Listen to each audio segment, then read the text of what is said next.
right along this edge here of just this other railing. I want to be able to see this part of my background just kind of repeated down through here. So it does require a little bit of image editing. It's not going to look exactly like our original picture, just a 3D version of it. It's going to be a little bit different, but it's going to work for us for what we need. So let's go ahead and get a Rotopaint added. Now, this area right here is our far right formation. So that's going to be this little section of nodes right here.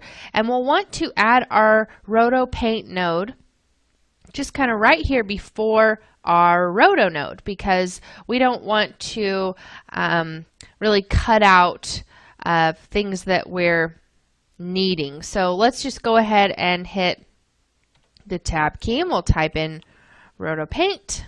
And we'll just drop that in just before the node that we have right here, our Roto node. And I'm just going to view the Roto node so I can see both at the same time. So basically, I'm not going to be painting anything that that is out of view. That's kind of what I'm trying to do here by putting it before the Roto node and viewing the Roto node. Okay, so with that in mind, now we have our Rotopaint node pulled up in our properties bin. Let's grab our clone tool. And I'm just going to come in here. Now to use the clone tool, you're going to hold down the control key. And when you're holding it, it's going to allow you to pull this little kind of sample area away, or rather the area you're painting away from this little sample area. So this is where I'm going to be painting, where the darker white or the more opaque white is, this one that's moving. And the one that is not moving is where I'm sampling from. So it's a little bit different workflow maybe than if you're used to cloning in Photoshop, but you'll get used to it after you've done it for a little while in Nuke, and then it'll be difficult when you go back to Photoshop to switch back to the other method. So it just takes a little bit of getting used to. So all I'm doing here is just kind of repositioning back and forth by holding control. So I'm holding control in areas like this to be able to paint, and then I'm just sampling. I didn't change my brush size or the hardness or anything like that, but you can do that if you want to, just right up here if you want your size to be smaller or your hardness to change. But I think this is actually a really good default setting. It's just what I needed to be able to kind of fix the sidewalk up a little bit. Now you'll notice that if I'm just kind of looking at this just for what I've done here, it feels very repetitive and like almost like a tiled texture. So you want to go in and kind of break up some of those patterns that occur just by sampling from other areas and kind of overriding some of those spots that look very redundant. Now that looks much better. Okay, so you could go ahead and come through here and finish that up. Let's do a little bit up here at the top with the railing. This is probably going to be a little bit easier to achieve just because it's not quite as visible of a repeat pattern. So you can kind of see how it's really easy just to quickly come through here, and that already looks pretty great.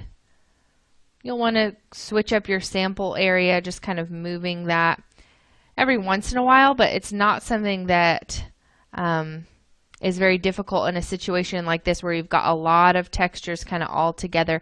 It just all starts to blend, and you don't have to be really very careful about those patterns. Every once in a while you'll kind of get one just like here, here, and here, and you can just quickly paint over those very easily.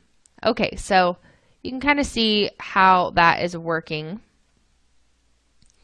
And it's quite a bit of roto painting to do, but it's not something that I want to take all of your time up with you having to watch me painting just for a really extended period of time, because it does take up a little bit of time to get this all integrated. But the purpose of it is just to paint out this bit of railing here. We don't need to mess with this one because we're not getting any kind of issues with our parallax in that area. It's just in the area where we split apart our railing.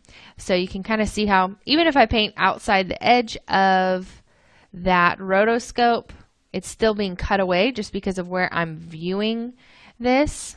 And you can see that we are starting to get a really ugly pattern over here, so we'll want to kind of break that up a little bit with just some sampling from a farther away area.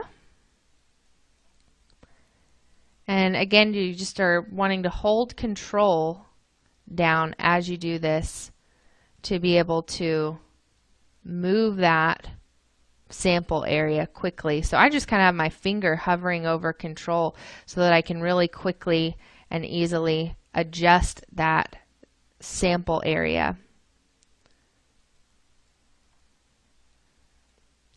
And it's really adjusting the relationship between the sample area and what I'm painting. The sample area is really just kind of staying in the same place that it was before. So that, again, that is kind of a learning curve to get used to that type of cloning, especially if you're used to another program. But once you get used to it, it starts to go a lot faster. So if this is your first time doing it, don't feel discouraged. If it's taking you a little bit longer to be able to clone this out than maybe it's taking me. So just take your time. You really just want to get the best result. Doesn't have to take, it's not going to be just a super fast thing that happens.